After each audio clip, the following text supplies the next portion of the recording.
Nous accueillons Aylon Levy, ancien porte-parole du gouvernement israélien. Bonjour. Bonjour, bon. Bonjour. Que pensez-vous de notre situation actuelle?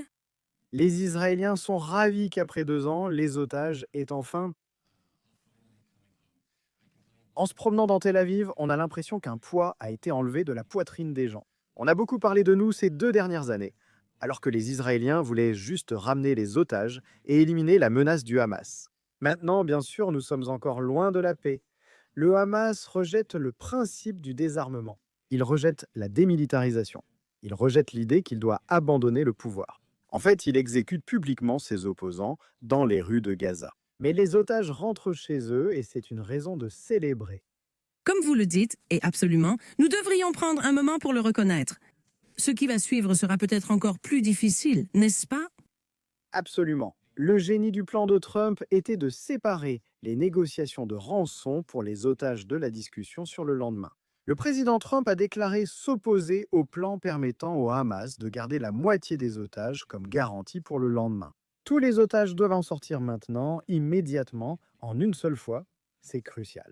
Mais la crise continue car les objectifs d'Israël, depuis que le Hamas a déclenché cette guerre il y a 2 ans avec le massacre barbare du 7 octobre, ne sont pas seulement de ramener les otages, mais aussi d'empêcher le Hamas d'en capturer à nouveau. La première chose que le Hamas a faite après le massacre a été de menacer de refaire le 7 octobre 1 million de fois jusqu'à la destruction d'Israël. Le Hamas, c'est toujours le gouvernement de Gaza. Le Hamas contrôle toujours la moitié du territoire de Gaza, où, comme je l'ai dit, il exécute ses opposants dans la rue, où il commence à resserrer son emprise, où il essaiera de reconstruire ses tunnels et ses missiles. L'essentiel maintenant est d'appliquer pleinement le plan de paix de Trump. Il doit être appliqué entièrement. Le Hamas doit être désarmé et Gaza démilitarisé. La société doit être déradicalisée. Israël offre maintenant une option pour que cela se produise par la voie des plaies diplomatiques. Ce sera difficile, mais il y a de l'espoir que le monde entier ait enfin isolé le Hamas. Même ses sponsors pourraient lui dire que c'est fini.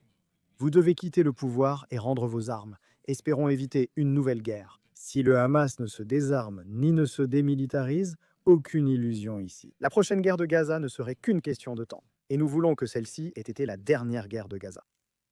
Nous entendons ce matin des informations selon lesquelles ces camions d'aide traversent vers Gaza. L'effort de reconstruction qui sera nécessaire est immense. Beaucoup d'aide est arrivée pendant la guerre. À mon avis, le nombre de camions aujourd'hui est trompeur. La veille du 2e anniversaire du massacre du 7 octobre, 600 camions sont entrés dans Gaza. Israël a toujours permis l'entrée de l'aide. La reconstruction, c'est autre chose. Parce que, bien sûr, à moins que le Hamas ne soit retiré du pouvoir, la reconstruction de Gaza signifie la reconstruction du Hamas. Si le béton entre pour reconstruire des maisons, le régime du Hamas va le détourner pour reconstruire ses tunnels souterrains et ses usines d'armement. Donc, il ne peut pas y avoir de reconstruction tant que le Hamas n'est pas retiré du pouvoir, sinon il ne fera que donner la priorité à la reconstruction de sa machine de guerre plutôt qu'à la reconstruction civile.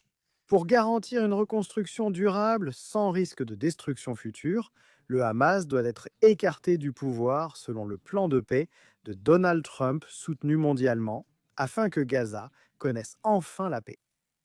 Corrigez-moi si je me trompe dans l'interprétation de vos propos, mais j'ai l'impression que vous dites que la paix que nous avons en ce moment pourrait effectivement être très temporaire. Le président Donald Trump a proposé un plan de paix en 20 points refusé par le Hamas. Le Hamas n'a accepté que le principe de la fin immédiate de la guerre en échange de la libération des otages. Mais il n'a pas encore accepté une démilitarisation complète. Il n'a pas accepté le désarmement. Il n'a pas accepté la déradicalisation. Cela signifie que la situation actuelle est qu'Israël contrôle la moitié du territoire de la bande de Gaza. Il est prêt à la remettre à une autorité civile à Gaza, qui n'est pas le Hamas, qui veut vivre en paix avec Israël, qui travaille avec une force internationale de stabilisation pour désarmer le Hamas, mais il ne rendra pas ce territoire au régime du Hamas, qui menace de nouveau cet octobre. Nous avons un cessez-le-feu, mais pas de paix durable. Une paix durable exige l'application intégrale des 20 points du plan de paix de Trump. Essentiellement le désarmement et la démilitarisation du Hamas. Il ne peut pas être permis au Hamas de conserver et de reconstruire ses tunnels et ses missiles afin de nous menacer avec une nouvelle guerre.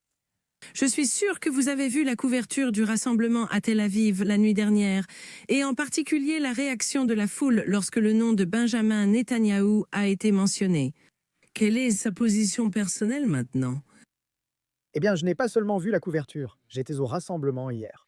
C'était extrêmement émouvant d'être l'un des quelques 500 000 Israéliens qui sont descendus dans la rue pour ce que nous espérons être le dernier rassemblement pour les otages. Et je pense que c'était un moment très émouvant de voir le cercle rapproché du président des États-Unis sur ces scènes saluant la société israélienne pour son courage et sa résilience, venant semaine après semaine se battre pour les otages, remerciant les soldats de Tsahal qui ont exercé la pression militaire sur le Hamas et ont rendu cela possible. Oui, il y a eu des huées contre le Premier ministre. À mon avis, c'était regrettable et irrespectueux. Mais je pense aussi que cela détourne l'attention de l'essentiel. L'essentiel, c'est que tous les otages rentrent à la maison. Un poids a été retiré de la société israélienne. Le Premier ministre prévoit des élections d'ici l'an prochain. Il devra se soumettre à une réélection et il devra affronter deux pressions concurrentes. D'une part, il y aura une pression contre lui disant qu'il est responsable de la guerre parce que le massacre du 7 octobre a eu lieu sous sa surveillance. Il mettra en avant les succès de la guerre, retour des otages, destruction des capacités nucléaires iraniennes, élimination de la direction du Hamas. La nation tranchera aux prochaines élections. Merci pour votre temps ce matin. Eylon Levy, ex-porte-parole du gouvernement israélien à Assa.